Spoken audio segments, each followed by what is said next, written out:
পৃথিবীতে সবচেয়ে বড় শিক্ষক কে জানেন? সময়। সময়ের কাছে আপনি খুব গুরুত্বপূর্ণ তিনটি বিষয় শিখতে পারবেন। নাম্বার ১, সময় স্থায়ী নয়, সময় পরিবর্তন হবে। আজ যে বিশ্ব সুন্দরী ২০ বছর পর তার সৌন্দর্য বিলীন হয়ে যাবে।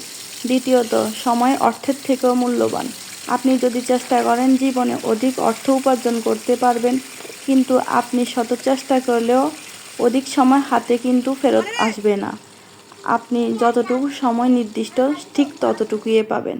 তৃতীয়ত, আপনি খেয়াল করলে দেখতে পাবেন, আপনি যদি নদীর পাড়ে দাঁড়িয়ে থাকেন দিনের বেলা, আপনার ছায়া দেখা যাবে না, পানিতে আপনার প্রতিচ্ছবি দেখতে পাবেন। সময়ের সাথে যখন একটা অন্ধকার হয়ে আসবে, তখন আপনার এক বিরাট ছায়া পানির উপরে পড়তে থাকবে। এই জন্য বলা হয়, সময় সব কিছু পরিবর্তন করে দেয়। তাই সময় নিয়ে কখনো অহংকার করবেন না, খারাপ সময় নিয়ে কখনো হতাশ হবেন না। সময় কাজে লাগান, সময়টা উপভোগ করুন।